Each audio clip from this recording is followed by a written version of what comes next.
So this is a case study, literally.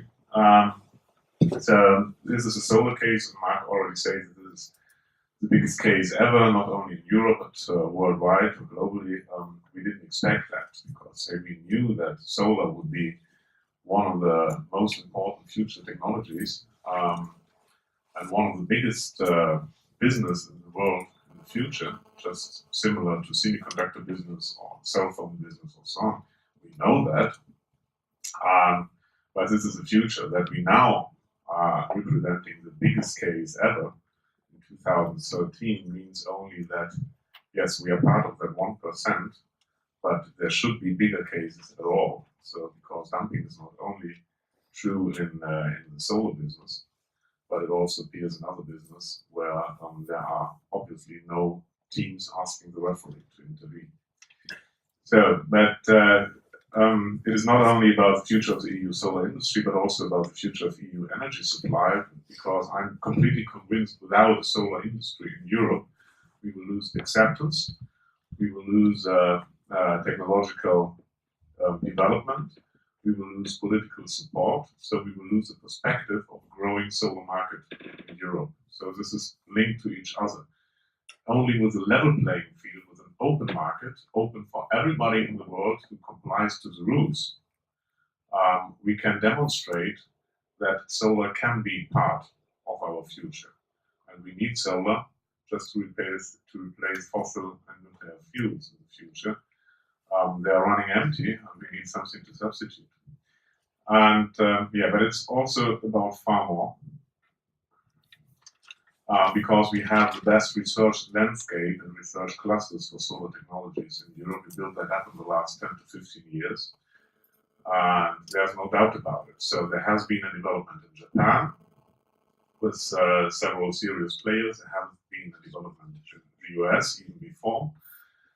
Then nearly everything took place in Europe, where we built up huge solar markets, and with that, the solar industry.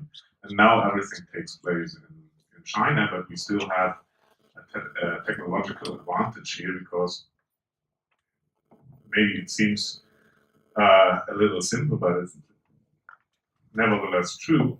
The strategy of Chinese industry is to copy. So if they are copying European technology, then we are still advanced.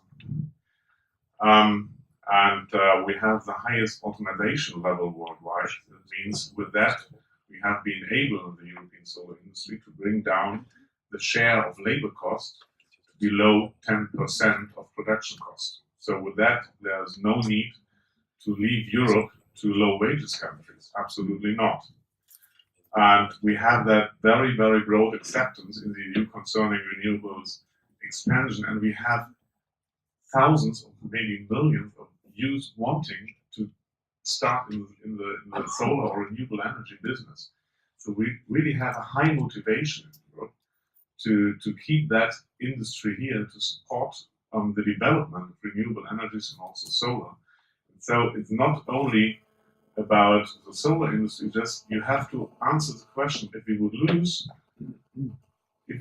the solar industry here, not because of our own faults, but because of playing another country unfair, which industry will then still have a future in Europe in the next decades? So if we are not able to keep that industry here, which one will we be able to keep? So what does China? This is the case study. You can't read that, but you see on the left side number of, I guess, 9 companies. And this is a public listing of the loans those companies received from Chinese state banks in only 1 year. The total amount of $40 billion only in 2010, 2011, in 12 months, $40 billion loans to finance their expansion and their business. And of course, after that, that continued. There is advice of the Chinese Development Bank saying we should focus on only 10 or 12 companies in the future, but until now they are supporting, financing all of the companies This has been done by Chinese state-owned banks. This has been done by the government. It's been done by the provinces, regional governments, municipalities, and so on. So we read every single day about a new loan given to a Chinese manufacturer or a new subsidy granted to a Chinese manufacturer. Really, we are monitoring that every single day. And this is another example. You also can't read that, but it says on the left side, Yinko Solar, and I have to add Yinko Solar Switzerland, because that's their European headquarters. They're of course producing in China, but they have a sales headquarters in Switzerland. Signs a $1 billion strategic cooperation agreement with China Development Bank. And not because they want to get that money back to China to invest, but only for overseas business. $1 billion only for overseas business, only for one company, only from one state-owned bank. And on the other hand, the same company lands a 58 million loan from the same bank for domestic PV development. So you see where the money is going to. It's not going to invest, not for investments in the solar future of China. It is just for the solar future of Europe, so that's fine, they're giving us money. No, that's not the truth. They're just financing prices to dump in Europe and in the United States and everywhere else outside China, so they get more and more market share. And this is, just to give you an overview about that case, this is the EU consumption in 2011, 22 gigawatt of crystalline silicon photovoltaic modules. This is the EU consumption. Doesn't tell you anything, but it is a huge amount. Believe me, it's the biggest market in the world. This is a global consumption. Here you see European consumption, 22 gigawatt, global consumption, 2011 crystalline photovoltaics, 28 gigawatt, only a bit higher.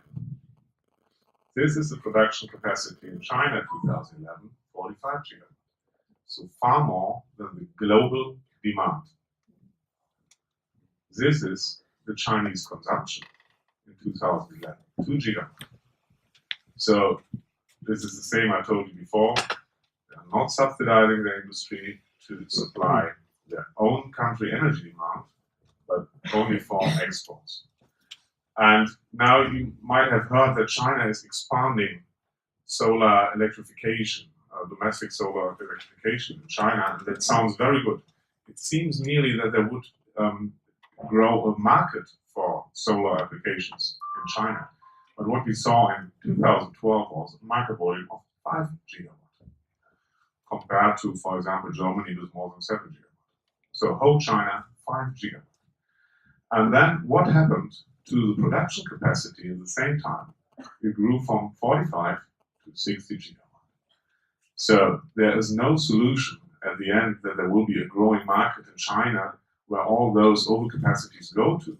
Not at all. And this also shows that it is not a market that will ever be open for non-Chinese manufacturers. It is simply not possible to sell crystalline PV modules from Europe to China. It is not possible. And the reason is obvious, because if there's a market, it's of course it has to be used for the overcapacities in China. But this helps only a little to the Chinese manufacturers. What is the result of those big market capacities, overcapacities? This is the market share in Europe. You see on the right, 2012, while the last 3 years before, we had a growing market in Europe because of less political support. We had a shrinking market in 2012. We will see a much more shrinking market in 2013 because politicians are no longer willing to support too huge amounts of solar installations. That is declared by the German government, by the Italian government, so the biggest markets also by others. And this is also a result of too much dumped imports in the past, because that really put too much pressure on the electricity system and on the support schemes in those countries. But now even with a shrinking market, we see a growing market share of Chinese products. Okay, so now we are about 84% Chinese products in the solar market. So this can be a level playing field. Just to say, they have. Oh yes, that fits because the European share is up 11%. So we have 11 players on the field. They have 84. So they might make more goals. And yeah, so the final result I'll just show you because it's a little bit impressive to see the number. Those are the insolvencies, beginning from 2009, only 2, then 2010, only 3, and then 2011, few, and then 2012. Insolvencies and pullouts means companies decided to leave the market or to shut down production plants, production sites in Europe. Whoop, whoop, whoop, whoop. So this is the solar industry in Europe. Or better, this is no longer the solar industry in Europe.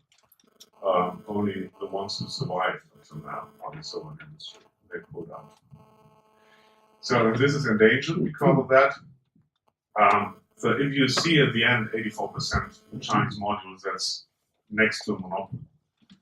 And a full monopoly would mean that there would be no longer a variety of products and offers in the market. This would harm, of course, the customers.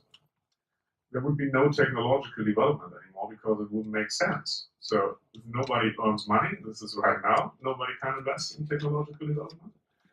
And they're only at the end, after a consolidation process in China, just one thing to add, the current sectoral 5-year plan. So this is a big difference between a market economy and a non-market economy, state planned economy. They have a state plan. So the 5-year plan only ends in 2015, and until then they will support every kind of capacity building up in China. So until 2015, or after 2015, we all assume in the industry that there will be a big merchant acquisition round in China, the consolidation. Then we will have only 5, 6, 7, whatever companies left. They will have the market monopoly. And then this would mean they would see no necessity at all to invest as much in technological development as we all need right now, because if they dominate the market, it's not necessary. We will, of course, lose the jobs in the European solar industry, but we also will lose political and public acceptance and the whole future of PV in Europe.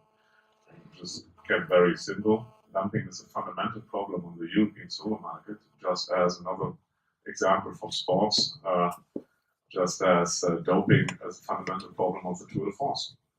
So I guess they would have had a much bigger audience, especially a television audience, outside France for the Tour de France if we would have no doping over there. But this is the EU Commission's job. And at the end, maybe it will be again a fair race where the best athletes will win. This is the timeline of our current cases, so an anti-dumping and an anti-subsidy case. In the anti-dumping case, the Commission already opened the registration of dumped imports. On June 5th, we will see the EU decision on preliminary anti-dumping measures. There have to be a lot of consultations before, so this is just going on, consultations with services, consultations with member states, consultations with whoever. This is an ongoing process, and latest on June 5th, we will see the outcome of that. And latest in December 5th and 7th, we will see the final decisions on anti-dumping and anti-subsidy measures. And for God's sake, this will be under the current regime and not after 2016, where several other industries feel that maybe then it could be much harder to do the same procedure we are running through right now. So I guess I can skip that because we are going for level playing field, and you know all of that. And thanks very much.